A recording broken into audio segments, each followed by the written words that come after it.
ಇವತ್ತು RCB versus DC match. ಇದುವರೆಗೂ ಆಗಿರುವಂತ 5 ಮ್ಯಾಚ್, ಇಬ್ರು ಕೂಡ 5 ಮ್ಯಾಚ್ಗಳನ್ನ ಆಡಿದ್ದಾರೆ. ಅದರಲ್ಲಿ 3 RCB ಗೆದ್ದಿದೆ. ಆದ್ರೆ DC ಮ್ಯಾಚ್ಗಳು ಆಡಿರುವಂತ 5 ಮ್ಯಾಚ್ ನಲ್ಲಿ ಅವ್ರು ಗೆದ್ದಿರೋದು 2 ಪಂದ್ಯಗಳನ್ನ ಮಾತ್ರ.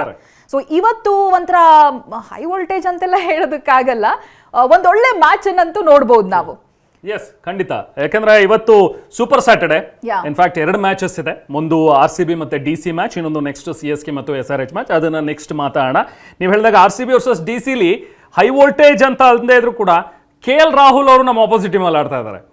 ಸೊ ಹಾಗಾಗಿ ಅದೊಂದು ನೋಡೋದಕ್ಕೆ ಇರುತ್ತೆ. ಬಿಟ್ರೆ RCB ವರ್ಸಸ್ DC ಲಿ ನನಗನ್ಸೋ ಪ್ರಕಾರ ಒನ್ ಸೈಡೆಡ್ ಆಗಬಾರ್ದು ಎಲ್ಲ ಮ್ಯಾಚ್ಗಳು ಕೂಡ. ಬಟ್ RCB ಇರುವಂತಹ ಫಾರ್ಮ್, RCB ಆಡ್ತಾ ಇರುವಂತಹ ರೀತಿ ಅಂಡ್ DC ಪರ್ಫಾರ್ಮ್ ಮಾಡ್ತಾ ಇರುವಂತಹ ರೀತಿ ನೋಡ್ತಾ ಹೋದ್ರೆ RCBಗೆ ಖಂಡಿತವಾಗ್ಲೂ ಎಡ್ಜ್ ಇದೆ. ನೀವು ನೋಡಿರೋ ಹಾಗೇನೆ RCB ಬ್ಯಾಟಿಂಗ್ ಟ್ರೆಮೆಂಡಸ್ ಆದಂತ ಒಂದು performance. Yes please.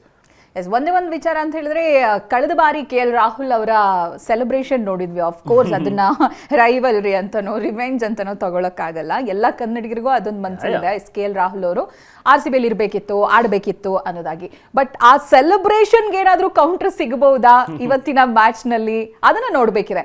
As it old ನಮ್ಮ ಪ್ಲೇಯಿಂಗ್ 11 ಎಲ್ಲ ಏನಾದ್ರೂ ಚೇಂಜಸ್ ಮಾಡ್ಕೋಬೇಕಂತ ಹೇಳಿದ್ರೆ ಅಂತ ಪರಿಸ್ಥಿತಿ ಖಂಡಿತವಾಗಿನೂ ಇಲ್ಲ. ಇದುವರೆಗೆ ಆಗಿರುವಂತ ಮ್ಯಾಚ್ ಗಳಲ್ಲೂ ಕೂಡ ಆ ಕ್ವೆಶನ್ ಕೇಳೋದೇ ತಪ್ಪು ಅಂತ ಅನ್ಸುತ್ತೆ. ಏನಾದ್ರೂ ಚೇಂಜಸ್ ಬೇಕಾ ಅಂತ ಕೇಳೋದು. ಈ ಹಿಂದಿನ RCB ತಂಡದಲ್ಲಿ ಆ ಪ್ರಶ್ನೆಗಳು ಬರ್ತಾ ಇತ್ತು ಪ್ರತಿ ಮ್ಯಾಚ್ಗೂ ಕೂಡ. ಬಟ್ ಇವಾಗ ಇರೋ ತಂಡದಲ್ಲಿ ಯಾರನ್ನ ಆಡಿಸ್ಬೇಕು, ಯಾರಿಗೆ ಅವಕಾಶ ಕೊಡಬೇಕು ಅನ್ನೋ ಪ್ರಶ್ನೆ ಆಫ್ ಕೋರ್ಸ್ ಟೀಮ್ ಒಳಗಡೆ ಇದೆ ಹೊರತು ಅನಿವಾರ್ಯವಾದಂತ ಚೇಂಜಸ್ ಬೇಕಿಲ್ಲ. ಇಲ್ವೇ ಇಲ್ಲ. ಖಂಡಿತವಾಗ್ಲೂ ಅನವಶ್ಯಕವಾಗಿ ಚೇಂಜ್ ಮಾಡುವಂತದ್ದು ಏನು ಇಲ್ವೇ ಇಲ್ಲ. ಆದ್ರೆ this is the high time to play with Bethell ಅಂತ ನನಗನ್ಸುತ್ತೆ. ಬೆಥಲ್ ಯಾಕಂದ್ರೆ ತುಂಬಾ ದಿನ ಆಯ್ತು ಬೆಂಚಲ್ಲಿ ಇದಾರೆ. ಐ ಥಿಂಕ್ ಸಾಲ್ಟ್ ಸ್ವಲ್ಪ ಇನ್ ಅಂಡ್ ಔಟ್ ಇರೋದ್ರಿಂದಾಗಿ. ಬಟ್ ಫೀಲ್ಡಿಂಗ್ ಅಲ್ಲಿ ಎಕ್ಸಲೆಂಟ್. ಸಾಲ್ಟ್ ಅವ್ರ ಬಗ್ಗೆ ಹೇಳೋ ಹಾಗೆ ಇಲ್ಲ. ಅವ್ರು ತಗೊಳ್ಳುವಂತ ಕ್ಯಾಚಸ್, ಅವ್ರು ಮಾಡುವಂತ ಡಿಫರೆನ್ಸ್ ಇದೆಯಲ್ಲ ಫೀಲ್ಡಿಂಗ್ ನಲ್ಲಿ. ಬರೀ ಬ್ಯಾಟಿಂಗ್ ನಲ್ಲಿ ರನ್ ಹೊಡೆಯುವಂಥದ್ದು ಅಥವಾ ಬೌಲಿಂಗ್ ನಲ್ಲಿ ರನ್ ಕಂಟ್ರೋಲ್ ಮಾಡೋದಲ್ಲ, ಫೀಲ್ಡಿಂಗ್ ನಲ್ಲಿ ನೀವು ಎಷ್ಟು ರನ್ ಸೇವ್ ಮಾಡ್ತೀರಾ ಅದು ಕೂಡ ಟೀಮ್ ನ ಗೆಲುವಿಗೆ ಕಾಂಟ್ರಿಬ್ಯೂಟ್ ಮಾಡುತ್ತೆ. ಸೊ ಹಾಗಾಗಿ ನೋಡೋಣ, ಹೈ ಟೈಮ್ ಅನ್ಸುತ್ತೆ ಬೆಥಲ್ಗೆ. ಬಟ್ ಗೊತ್ತಿಲ್ಲ, ಬೆಥಲ್ನ ಆಡಿಸೋದಕ್ಕೆ ಈಗಲೇ ಒಲವು ವ್ಯಕ್ತಪಡಿಸ್ತಾರ ಅಥವಾ ಮತ್ತೆ ವೆಂಕಟೇಶ್ ಅಯ್ಯರ್ನು ಕೂಡ ಆಡಿಸ್ತಾರ, ಗೊತ್ತಿಲ್ಲ. ಯಾಕಂದ್ರೆ ನಿಮಗೆ ಆಡಿಸಲೇಬೇಕಾದಂಥ ಅನಿವಾರ್ಯತೆ ಇಲ್ಲ. ನಾನು ಆಗ್ಲೇ ಹೇಳ್ದಂಗೆ ಸೆಟಲ್ಡ್ ಬ್ಯಾಟ್ಸ್ಮನ್ಗಳು, ಕೊಹ್ಲಿ ಆಗಲಿ, ಪಟಿದಾರ್ ಆಗಲಿ, ಪಡಿಕಲ್ ಆಗಲಿ, Tim David, Shepherd, batting lineup death ತನಕನೂ ಕೂಡ ನಿಮಗೆ ಲೈನಪ್ ತುಂಬಾ ಸ್ಟ್ರಾಂಗ್ ಆಗಿದೆ. ಸೊ ಹಾಗಾಗಿ ಬ್ಯಾಟಿಂಗ್ ಅಲ್ಲಿ ಯಾವುದೇ ವರಿಸಮ್ ಇಲ್ಲ.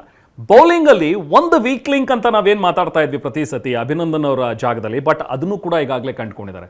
Rasik ಸಲಾಮ್ದಾರ್ is one of the best bowler ಅಂತ ಹೇಳಿ ಈಗಾಗಲೇ ಪ್ರೂವ್ ಆಗಿದ್ದಾರೆ RCBಗೆ. ಸೊ ಹಾಗಾಗಿ ಭುವನೇಶ್ವರ್ ಕುಮಾರ್, ಹೇಸಲ್ವುಡ್, ರಸಿಕ್ ಧಾರ್, ಸೊ ಜೊತೆಗೆ ನಿಮಗೆ ನೆಕ್ಸ್ಟ್ ಸುಯಾಶ್ ಶರ್ಮಾ ಆಗಲಿ ಅಥವಾ ಕೃಣಾಲ್ ಪಾಂಡ್ಯ ಆಗಲಿ, ಎಕ್ಸಲೆಂಟ್ ಆದಂಥ ಬೌಲಿಂಗ್ ಅಟ್ಯಾಕ್. ಇಲ್ಲಿ ಚೈತ್ರ ಒಂದು ನೆನಪಾಗುತ್ತೆ ರಸಿಕ್ ಧಾರ್ ಅವ್ರ ಬಗ್ಗೆ ಹೇಳೋದಾದ್ರೆ, ಈಗಾಗಲೇ ಇರ್ಫಾನ್ ಪಠಾನ್ ಕೂಡ ಅದನ್ನು ಹೇಳಿದ್ರು. ಇನ್ಫ್ಯಾಕ್ಟ್ ಅವರು ರಿಕಾಲ್ ಮಾಡಿದ್ದಾರೆ ಲಾಸ್ಟ್ ಒಂದು ಟೈಮಲ್ಲಿ ಅಲ್ಲಿ ಸೆಲೆಕ್ಷನ್ಗೆ ಅಂತೇಳಿ JNKಗೆ ಹೋದಾಗ ಪ್ರತಿ ವರ್ಷದಂಗೆ ರಸಿಕ್ ಸಲಾಮ್ದಾರ್ ಬರ್ತಾ ಇದ್ರು, ಬೌಲಿಂಗ್ ಮಾಡ್ತಾ ಇದ್ರು. ಬರೀ 3 ಡೆಲಿವರಿ ಬೌಲ್ ಮಾಡ್ತಾರೆ. ಒಂದು ಸ್ಲೋ, ಒಂದು ಮೀಡಿಯಂ, ಇನ್ನೊಂದು ಫಾಸ್ಟ್, ಕ್ವಿಕ್ಕರ್ ಒಂದು ಡೆಲಿವರಿ ಮಾಡ್ತಾರೆ. ಅದಾದ ನಂತರ ಇರ್ಫಾನ್ ಪಠಾನ್ ಹೇಳ್ತಾರಂತೆ, ಓಕೆ ನೀವು ವೆಯ್ಟ್ ಮಾಡಿ, ನಾನು ರಿಸಲ್ಟ್ಸನ್ನು ಅನೌನ್ಸ್ ಮಾಡ್ತೀನಿ ಅಂತೇಳಿ. ಬಟ್ ರಿಸಲ್ಟ್ಗೂ ಕಾಯ್ದೆ ರಸಿಕ್ ಧಾರ್ ಸ್ಟೇಡಿಯಮಿಂದ ಹೊರಗಡೆ ಹೋಗ್ಬಿಡ್ತಾರೆ. ಅವಾಗ ಇರ್ಫಾನ್ ಪಠಾನಿಗೆ ಡೌಟ್ ಬರುತ್ತೆ, ಯಾಕೆ ಈ ಥರ ಆಗ್ತಿದೆ ಅಂತ. ಅವ್ರನ್ನ ವಾಪಸ್ ಕರೆಸ್ತಾರಂತೆ. ಯಾಕೆ, ನಾನು ಇನ್ನೂ ಸೆಲೆಕ್ಷನ್ ಮಾಡೇ ಇಲ್ಲ, ಆಗಲೇ ನೀವು ಹೊರಗಡೆ ಹೋಗ್ತಾ ಇದ್ರಲ್ಲ, ಯಾಕೆ ಅಂತ. ಅದಕ್ಕೆ ಅವ್ರು ಹೇಳ್ತಾರಂತೆ, ಸರ್ ಇದರಲ್ಲಿ ಏನು ನನಗೇನು ಆಶ್ಚರ್ಯ ಇಲ್ಲ, ಪ್ರತಿ ಸಲ ನಾನು ಬರ್ತೀನಿ, ನಾನು ಒಳ್ಳೆ ಬೌಲಿಂಗ್ ಮಾಡ್ತೀನಿ, ಹೋಗ್ತೀನಿ, ಬಟ್ ಪ್ರತಿ ಸಲನೂ ನಾನು ಇನ್ನೇನು ಸೆಲೆಕ್ಟ್ ಮಾಡಲ್ಲ.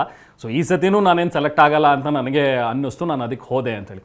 ಬಟ್ ಇರ್ಫಾನ್ ಪಠಾನಿಗೆ ಗೊತ್ತಿತ್ತಂದರೆ ಆ ವ್ಯಕ್ತಿ ತುಂಬ ಚೆನ್ನಾಗಿ ಬೌಲಿಂಗ್ ಮಾಡ್ತಾರೆ ಅಂತೇಳಿ ಅವ್ರನ್ನ ಟೀಮಿಗೆ ಇನ್ಕ್ಲೂಡ್ ಮಾಡ್ತಾರೆ. ಅದಾದ ನಂತರ ಒಳ್ಳೆ ಪರ್ಫಾರ್ಮೆನ್ಸ್ ಬರುತ್ತೆ.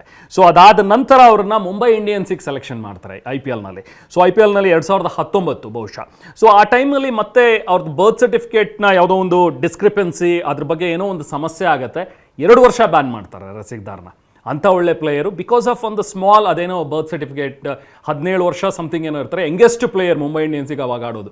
ಬಟ್ ಆ ಸಮಸ್ಯೆಯಿಂದ ಅವ್ರನ್ನ 2 ವರ್ಷ ಬ್ಯಾನ್ ಮಾಡ್ತಾರೆ. ಅದಾದ ನಂತರ ಈಗ RCB ಅವ್ರನ್ನ ತೊಗೊಂಡಿದೆ, 6 ಕೋಟಿ ಕೊಟ್ಟು ತೊಗೊಂಡಿದ್ದಾರೆ. ತಗೊಂಡಾಗ ಎಲ್ಲರೂ ಅಂದ್ಕೊಂಡ್ರು, ಏನಪ್ಪ 6 ಕೋಟಿ ಕೊಟ್ಟು ತೊಗೊಳ್ತಾ ಇದ್ದಾರೆ, ಹೈಯೆಸ್ಟ್ ಇವ್ರಿಗೆ ಹೋಗುತ್ತೆ, ಬೇಕಿತ್ತ RCBಗೆ ಅನ್ನುವಂಥ ಒಂದು ಪ್ರಶ್ನೆ ಇತ್ತು. ಬಟ್ ಅದೆಲ್ಲದಕ್ಕೂ ಕೂಡ ಉತ್ತರ ಮೊನ್ನೆ ಕೊಟ್ಟಿದ್ದಾರೆ ಅವರು. ಸೊ ಮೊದಲ ಆಡಿದಂಥ ಒಂದು ಮ್ಯಾಚ್ನಲ್ಲಿ ಅವ್ರು ಆಡಿರುವಂಥ ಒಂದು, ಅವ್ರು ಮಾಡಿರುವಂಥ ಒಂದು ಸ್ಪೆಲ್, ಅವ್ರು ಹಾಕಿರುವಂಥ ಒಂದು ಬೌಲಿಂಗ್ ಎಕ್ಸ್ಟ್ರಾರ್ಡಿನರಿ ಸ್ಪೆಲ್. ಸೊ ಹಾಗಾಗಿ ನಿಮಗೆ ಆ ಅಭಿನಂದನ್ ಜಾಗದಲ್ಲಿ ಈಗಾಗಲೇ ಒಬ್ಬ ಒಳ್ಳೆ ಫಾಸ್ಟ್ ಬೌಲರ್ ಸಿಕ್ಬಿಟ್ರು. ಸೊ ಮತ್ತೆಲ್ಲೂ ಚೇಂಜ್ ಆಗಬೇಕು ಬೌಲಿಂಗ್ ಅಲ್ಲಿ ಅನ್ನೋಂಥದ್ದು ಇಲ್ವೇ ಇಲ್ಲ ಈಗ RCBಗೆ. ಹೌದು ಇತ್ತ ನಾವು ಮಾತನಾಡಿದ್ರೆ ಆಫ್ ಕೋರ್ಸ್ ಎಕ್ಸಲೆಂಟ್, ನಾವು ಆಕ್ಷನ್ ಟೇಬಲ್ ಅಲ್ಲಿನೇ RCB ಡನ್ ಎಕ್ಸಲೆಂಟ್ ಜಾಬ್, ಅದನ್ನ ನಾವು ಇವತ್ತು ಫೀಲ್ಡ್ ಅಲ್ಲಿ ನೋಡ್ತಾ ಇದ್ದೀವಿ. ಇಲ್ಲಿ DC ಬಗ್ಗೆ ನಾವು ನೋಡಿದ್ರೆ KL ರಾಹುಲ್ ಬಗ್ಗೆ ಹೇಳ್ತಾ ಇದ್ವಿ, ಅದ್ರ ಜೊತೆಗೆ ಸ್ಟಬ್ಸ್ ಲಾಸ್ಟ್ ಮ್ಯಾಚ್ ನಲ್ಲಿ CSK ವಿರುದ್ಧವಾಗಿ ಆಡಬೇಕಾದ್ರೆ ಒಂದೊಳ್ಳೆ ಪರ್ಫಾರ್ಮೆನ್ಸ್, ವಾಟ್ ಅ ನಾಕ್ ಅನ್ನೋ ತರ ಇತ್ತು. ಅವ್ರು ಔಟ್ ಆಗಿರೋದು ಪ್ರತಿಯೊಬ್ಬರಿಗೂ ಬೇಜಾರಿದೆ. ಆ ರೀಸನ್ಗಳ ನಂತರದಲ್ಲಿ ಬಂದಿರೋದನ್ನ ನೋಡಿದಾಗ, ಯಾವಾಗ ಗ್ಲೌಸ್ ಚೇಂಜ್ ಮಾಡೋದಕ್ಕೆ ಅವ್ರಿಗೆ ಅವಕಾಶ ಕೊಟ್ಟಿಲ್ಲ, ಸ್ಲಿಪ್ ಆಗಿ ಹೊಡೆಯೋ ಶಾಟ್ಗೆ ಔಟ್ ಆದ್ರು ಅವರು ಅಂತ ಏನು ಹೇಳ್ತಾ ಇದ್ರು, ಅದು ಬಹಳ ಬಹಳ ಬೇಜಾರಿನ ಸಂಗತಿ. ಬಹುಶಃ ಇವತ್ತು ಅಂಥದ್ದೆಲ್ಲ RCB ವಿರುದ್ಧವಾಗಿ ಆಗಲ್ಲ, ಸಾರಿ ಇವರ ವಿರುದ್ಧವಾಗಿ ಅಫ್ಕೋರ್ಸ್ RCB ವಿರುದ್ಧವಾಗಿ ಆಗಲ್ಲ. ಸೊ ಆ ರೀತಿಯಾದಂಥ ಗ್ಲೌಸ್ ಚೇಂಜ್ ಮಾಡೋ ಅವಕಾಶ ಬೇಕು ಅಂತಿದ್ರೆ ಸಿಗಬಹುದು. ನೋ, ಅದು that is empires call, because ಅಲ್ಲಿ ಏನ್ ರೂಲ್ಸ್ ಇರುತ್ತೆ, ರೂಲ್ ಬುಕ್ ಅಲ್ಲಿ ಏನಿದೆ ಅದ್ರ ಪ್ರಕಾರನೇ ಅವರು ಹೋಗ್ತಾರೆ. ನೆಕ್ಸ್ಟ್ ಮ್ಯಾಚ್ ಅಲ್ಲಿ ನಾವು ನೋಡಿದ್ವಿ MI ಯಾರು ಹೋದ್ರು, ಪಾಂಡ್ಯ, ಹಿ ಆಸ್ ಫಾರ್ ಗ್ಲೌಸ್ ಚೇಂಜ್, ಅವ್ರಿಗೆ ಅವಕಾಶ ಸಿಕ್ತು. ಅದರ ಪ್ರೀವಿಯಸ್ ಮ್ಯಾಚ್ ನಲ್ಲಿ KKR when they as for change ಅವರಿಗೆ ಸಿಕ್ತು. ಸ್ಟಬ್ಸ್ಗೆ ಮಾತ್ರ ಅವಕಾಶ ಸಿಗದೆ ಇರೋದು, ಅದು ಕೂಡ ನೀವು ಹೊರಗಡೆ ಬರೋದು ಬೇಡ, ನಾವೇ ಒಳಗಡೆ ಹೋಗಿ ಗ್ಲೌಸ್ ಅನ್ನ ಕೊಡ್ತೀವಿ ಅಂತ ಹೇಳಿದಾಗ್ಲೂ ಕೂಡ ಅವಕಾಶವನ್ನ ಕೊಡದೇ ಇರೋದು. ಆಮೇಲೆ ರೂಲ್ಸ್ ಗಳೆಲ್ಲ ಬಹಳ ಮಾತಾಡ್ತಿರ್ಲಿಲ್ಲ, ಹರಿದು ಹೋದ್ರೆ ಗ್ಲೌಸ್ ಅವಾಗ ಮಾತ್ರ ಅವಕಾಶ ಕೊಡ್ತೀವಿ ಅಂತ. ಕೃಣಾಲ್ ಪಾಂಡ್ಯ ಅವರ ಹಾರ್ದಿಕ್ ಪಾಂಡ್ಯ ಅವರ ಗ್ಲೌಸ್ ಹರಿದು ಹೋಗಿರ್ಲಿಲ್ಲ, ಮೇ ಬಿ ಅವ್ರದ್ದು ಬೇರೆ ಕಾರಣಗಳಿಗೆ ಅವರಿಗೆ ಗ್ಲೌಸ್ ಚೇಂಜ್ ಅವಕಾಶ ಕೊಟ್ಟರು. ಇದು ದೊಡ್ಡ ಮಟ್ಟದ ಚರ್ಚೆ ಆಗ್ತಾ ಇದೆ. ಇದ್ರ ನಡುವೆ ನಮ್ಗೆ ಅಪ್ರಿಶಿಯೇಟ್ ಮಾಡಬೇಕು ಅಂತ ಇರೋದು ಸ್ಟಬ್ಸ್ ಅವರ ಬ್ಯಾಟಿಂಗ್ ಸ್ಟೈಲ್, ಅವ್ರು ಮಾಡಿರುವಂತ ಸ್ಕೋರ್. ಬಟ್ RCB ಎದುರುಗಡೆ ಹೇಗೆ ಅವರ ಪ್ರದರ್ಶನ ಇರುತ್ತೆ ಅನ್ನೋದು ಒಂದು ಸ್ವಲ್ಪ ಚಾಲೆಂಜ್ ಅಂತ ಕೆಲವು ಬ್ಯಾಟರ್ಸ್ಗಳ ಹೆಸರುಗಳನ್ನ ತಗೊಂಡ್ರೆ ಅದರಲ್ಲಿ KL ರಾಹುಲ್ ಜೊತೆಗೆ ಸ್ಟಬ್ಸ್ ಕೂಡ ಒಬ್ರು. ಎಸ್, ಖಂಡಿತ. ಸೊ ಸ್ಟಬ್ಸ್ ಆ್ಯಂಡ್ ರಿಜ್ವಿ ನೋಡೋದಕ್ಕೆ ಸಿಗುವಂತಹ ಪ್ಲೇಯರ್ಸ್, ಯಾಕಂದ್ರೆ DC-ಲಿ ಆಲ್ಮೋಸ್ಟ್ ಕೈ ಚೆಲ್ಲಿದ್ವು ಮ್ಯಾಚು ಅಂತ ಹೇಳಿದಾಗ ರಿಜ್ವಿ ಮತ್ತೆ ಸ್ಟಬ್ಸ್ ಗೆಲ್ಸಿರುವಂಥ 2 ಮ್ಯಾಚಸ್ ಇದೆ. ಸೊ ಅದಾದ ನಂತರ ನಾವು ರಾಹುಲ್ ಬಗ್ಗೆ ಹೇಳೋದಾದ್ರೆ, ರಾಹುಲ್ ಒಂದು ನಾಕ್ ತುಂಬ ಬ್ಯೂಟಿಫುಲ್ ಆಗಿ ಬಂತು, 90 ಆಡ್ ರನ್ಸ್, ಬಟ್ ಅದನ್ನು ಗೆಲ್ಲಲಿಲ್ಲ DC, ಆ ಮ್ಯಾಚನ್ನು ಸೋತರು. ಸೊ ಬಟ್ ನಿಸಾಂಕ ಆಡ್ತಾ ಇರುವಂಥ ರೀತಿ, so Nissanka one of the best opener ಆಗಿ ಕಾಣಿಸ್ತಾ ಇದ್ದಾರೆ DC-ಗೆ. ಸೊ ನಿಸಾಂಕ ಪ್ರತಿಯೊಂದು ಮ್ಯಾಚ್ನಲ್ಲೂ ಕೂಡ ಆಡ್ತಾ ಇದ್ದಾರೆ. ಸೊ ಹಾಗಾಗಿ ನಿಸಾಂಕ, ಸ್ಟಬ್ಸ್, ರಿಜ್ವಿ ಮೇಲೆ ತುಂಬಾನೇ ಹೋಪ್ಸ್ ಇದೆ. ಆ್ಯಂಡ್ ಅಫ್ಕೋರ್ಸ್ ಡೇವಿಡ್ ಮಿಲ್ಲರ್ ಮತ್ತು ಅಕ್ಷರ್ ಪಟೇಲ್ ಬ್ಯಾಟಿಂದ ಇನ್ನೂ ಕೂಡ ರನ್ ಬಂದಿಲ್ಲ. ಸೊ ಅವರು ಕೂಡ ಒಬ್ಬ ಹೊಡಿಬಡಿ ಆಟಗಾರ. ಬಟ್ ಇಲ್ಲಿ ಬ್ಯಾಟಿಂಗ್ ಅಂತ ಹೇಳಿ ಬಂದಾಗ ನಮ್ಮ RCB ಬೌಲಿಂಗ್ ಕಡೆ ನೋಡಿದ್ರೆ ಕೃಣಾಲ್ ಪಾಂಡ್ಯ ಮೇಲೆ ಒಂದಷ್ಟು ಮಾತುಗಳು ಬಂದವು. ಅವ್ರು ಹಾಕುವಂತ, ಅವ್ರು ಡೆಲಿವರಿ ಮಾಡುವಂತ ಕೆಲವೊಂದಷ್ಟು ಬಾಲ್, ಸೊ ಅದನ್ನ ಚೆಕ್ ಮಾಡಬೇಕು ಅನ್ನುವಂಥದ್ರ ಬಗ್ಗೆ ಆಡ್ಬೇಕಾದ್ರೆ ಅವರ ಒಂದು ಡೆಲಿವರಿ ಆ ರೀತಿಯಾಗಿತ್ತು ಅಂತ ಚರ್ಚೆಗಳಷ್ಟೇ, ಅದ್ರ ಬಗ್ಗೆ ಯಾವುದೇ ಕನ್ಕ್ಲೂಷನ್ ಇದುವರೆಗೂ ಬಂದಿಲ್ಲ. ಯಾಕೆ ಅಂತ ಹೇಳಿದ್ರೆ ಕೃಣಾಲ್ ಮಾಡ್ತಾ ಇರುವಂತ ಒಂದು ಡಿಫರೆನ್ಸ್ ಇದೆಯಲ್ಲ ಅವ್ರ ಬೌಲಿಂಗ್ ಅಲ್ಲಿ, ವಾಟ್ ಎವರ್ ಅಂಡ್ರಾಮ್ ಮಾಡಿದ್ರು ಅದೆಲ್ಲವೂ ಕೂಡ ಅದನ್ನ ಒತ್ತಟ್ಟಿಗಿಟ್ರೆ, ಒಬ್ಬ ಸ್ಪಿನ್ನರ್ ಆಗಿ 120 km/h ಸ್ಪೀಡಲ್ಲಿ ಬೌನ್ಸರನ್ನು ಹಾಕ್ತಾರೆ ಅಂತ ಹೇಳಿದ್ರೆ ಇಟ್ಸ್ ಒಂಥರ ವೆರಿ ಗುಡ್ ಬೌಲಿಂಗ್ ಅಲ್ಲ. ಸ್ಪಿನ್ನರಲ್ಲಿ ನಾವು ಆ ಥರದ್ದು ಅಷ್ಟು ಫಾಸ್ಟು ಅಷ್ಟೊಂದು ಬೌನ್ಸರ್ಗಳನ್ನು ನೋಡೋದಿಲ್ಲ. ಬಟ್ ಅವರಲ್ಲಿರುವಂಥ ವೇರಿಯೇಷನ್ಸು, ಅವ್ರು ತೆಗಿತಾ ಇರುವಂಥ ಒಂದು ವಿಕೆಟ್ಸು, ಅದು ಟೀಮಿಗೆ ಆ್ಯಡಪ್ ಆಗ್ತಾ ಇದೆ. ಇದೆಲ್ಲವೂ ಕೂಡ ಚರ್ಚೆಗಳು, ಅದು ಒತ್ತಟ್ಟಿಗೆ. ಈಗ ನಿಮಗೆ ಮಲಿಂಗ ಬಂದಾಗಲೂ ಕೂಡ ಅವ್ರ ಆ್ಯಕ್ಷನ್ ಮೇಲೆ ಎಷ್ಟೋ ಪ್ರಶ್ನೆಗಳಿದ್ವು, ಬೂಮ್ರಾ ಮಾಡುವಾಗ ಎಷ್ಟೋ ಪ್ರಶ್ನೆಗಳು ಬರ್ತಾ ಇದ್ವು. ಅಷ್ಟೇ ಯಾಕೆ ಮುತ್ತಯ್ಯ ಮುರಳೀಧರನ್ ಅವ್ರ ಮೇಲೆ ಪ್ರತಿ ಹಂತದಲ್ಲೂ ಕೂಡ ಪ್ರಶ್ನೆಗಳು ಬರ್ತಾನೆ ಇದ್ವು, ಚೆಕ್ ಮಾಡ್ತಾನೆ ಇದ್ರು, ಇಲ್ಲ ಥ್ರೋ ಬರುತ್ತೆ ಹಾಗೆ ಹೀಗೆ. ನೋ, ಈಗ ಕೃಣಾಲ್ ಪಾಂಡ್ಯ ಬಗ್ಗೆನೂ ಕೂಡ ಆ ಥರದ್ದು ಒಂದು ವೆರೈಟಿ ಬಂದಾಗ ಆ ಥರದ ಪ್ರಶ್ನೆಗಳು ಹೇಳುವಂಥದ್ದು ಸಹಜ.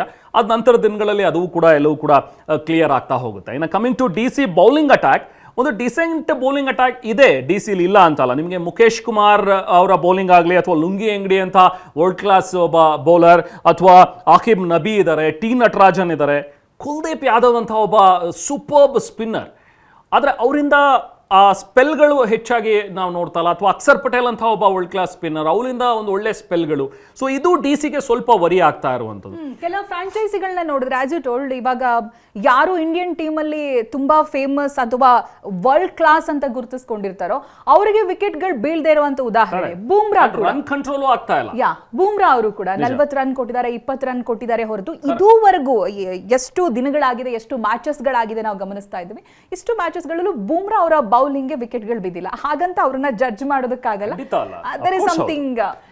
T20 ಈಸ್ ಆಲ್ ಅಬೌಟ್, ನಾವು ಹೇಳ್ತೀವಲ್ಲ, ಇಟ್ಸ್ ಅ ಬ್ಯಾಟ್ಸ್ಮನ್ಸ್ ಗೇಮ್. ನಾವೇನೇ ಹೇಳಿದ್ರು ಕೂಡ ಪಿಚ್ ರೆಡಿ ಅದೇ ರೀತಿ ಆಗಿರುತ್ತೆ, ಬ್ಯಾಟ್ಸ್ಮನ್ಗಳ ಮೈಂಡ್ ಸೆಟ್ ಅದೇ ರೀತಿ ಇರುತ್ತೆ. ಮೊದಲನೇ ಬಾಲ್ನಿಂದಲೇ ಸ್ಟೇಡಿಯಮಿಂದ ಹೊರಗಡೆ ಹೊಡೆಯೋದಕ್ಕೆ ಅವ್ರ ಮೈಂಡ್ ಸೆಟ್ಟೇ ಹಾಗೆ ಬಂದಿರುತ್ತೆ. ಸೊ ಹಾಗಾಗಿ ವರ್ಲ್ಡ್ ಕ್ಲಾಸ್ ಬೌಲರ್ ಕೂಡ ಕೆಲವೊಮ್ಮೆ ಕಾಸ್ಟ್ಲಿ ಆಗ್ತಾರೆ, ಕೆಲವೊಮ್ಮೆ ವಿಕೆಟ್ಸ್ ಅವರಿಗೆ ಸಿಗೋದಿಲ್ಲ. But beauty on the other hand, uncapped players ಅದೇ ಡೆಬ್ಯೂ ಮಾಡ್ತಾ ಇರ್ತಾರೆ, ಅವ್ರುಗಳು ಮಿಂಚಿರುವಂಥ ಉದಾಹರಣೆ. ಅದ್ರ ಬಗ್ಗೆ ನೆಕ್ಸ್ಟ್ ನಾವು ಮಾತಾಡ್ತಾ ಹೋಗ್ತೀವಿ. ಸೊ ಒಟ್ಟಿನಲ್ಲಿ ಇವತ್ತು RCB ಆ್ಯಂಡ್ DC ವಿಚಾರದಲ್ಲಿ ಅಫ್ಕೋರ್ಸ್ DC RCBಗೆ ಅಪ್ಪರ್ ಹ್ಯಾಂಡ್ ಇದ್ದೇ ಇದೆ. ನೋಡಬೇಕು ಡಿ ಸಿ ಹೇಗೆ ಕಮ್ ಬ್ಯಾಕ್ ಮಾಡುತ್ತೆ ಅನ್ನುವಂಥದ್ರ ಬಗ್ಗೆ. RCB ಅಭಿಮಾನಿಗಳಿಗೆ ಒಂದು ಸ್ವಲ್ಪ ಬೇಜಾರು. 2025 ಕೂಡ ಈ IPL ಲೀಗ್ ಸೆಮೀಸ್ ಅಲ್ಲಿ ಹೆಂಗಿರ್ತಾ ಇತ್ತು ಪರ್ಫಾರ್ಮೆನ್ಸ್ ಅಂತ ಹೇಳಿದ್ರೆ ಜಿದ್ದು ಹೆಡ್ ಟು ಹೆಡ್ ಏನಾಗುತ್ತೆ ಅಂತ ಲಾಸ್ಟ್ ಮೂಮೆಂಟ್ ವರ್ಗೂ ಈ ರೀತಿ ಕ್ರಾಸ್ ಫಿಂಗರ್ ಇಟ್ಕೊಂಡು ನಾವು ಮ್ಯಾಚ್ ನೋಡೋದು, ಆ ಥ್ರಿಲ್ ಮಿಸ್ ಆಗ್ತಾ ಇದೆ ಅಂತ ನನ್ನ ಗಟ್ ಫೀಲಿಂಗ್ ಹೇಳೋ ಪ್ರಕಾರ ಈ ಮ್ಯಾಚು ಕೂಡ, ಇವತ್ತಿನ ಮ್ಯಾಚ್ ನಲ್ಲೂ ಕೂಡ ಆ ಥ್ರಿಲ್ ಇರೋದಿಲ್ಲ. ಕೊನೆ ಹಂತದವರೆಗೂ ವೆಯ್ಟ್ ಮಾಡಿ ಏನಾಗುತ್ತೆ ಲಾಸ್ಟ್ ಓವರ್ಗಳಲ್ಲಿ ಒಂಥರ ಮಜಾ ಇರುತ್ತಲ್ಲ, ಅದು ಬಹುಶಃ ಈ ಎಂಟೈರ್ 2026 ಸೀಸನ್ ಅಲ್ಲಿ ಇದುವರೆಗೂ ನಾವು ನೋಡಿಲ್ಲ.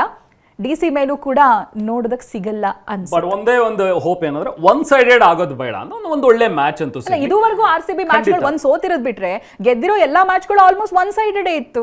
ಇಲ್ಲ, not exactly, but again percentage wise ಮಾತಾಡೋದಾದ್ರೆ ನನಗನ್ಸುತ್ತೆ still RCB 60-40 towards DC, 60 towards RCB. Of course ಇವತ್ತಿನ ಒಂದು ಗೆಲುವಿನ even I wish one sided ಆಗೋದು, ಯಾಕಂದ್ರೆ ಥ್ರಿಲ್ ಇರಲಿ, ಟಿಕೆಟ್ ಕೊಟ್ಟು ಹೋದವ್ರಿಗೊಂದು ಮಜಾ ಇರಲಿ ಅಂತ. ಬಟ್ ಟೀಮನ್ನ ಎರಡೂ ಕಡೆ ನೋಡಿದಾಗ upper hand RCB. Yes, so ಒಂದು ಒಳ್ಳೆ ಬ್ಯೂಟಿಫುಲ್ ಮ್ಯಾಚ್ ಅಂತೂ ಖಂಡಿತವಾಗ್ಲೂ ಇವತ್ತಿದ್ದ ಇದೆ. ಸೂಪರ್ ಸ್ಯಾಟರ್ಡೆ ಎಂಜಾಯ್ ಮಾಡಿ ಅಂತ ಹೇಳ್ತಾ ಈ ಸ್ಪೆಷಲ್ ಮುಗಿಸೋಣ. ಟೇಕ್ ಕೇರ್, ಬಾಯ್.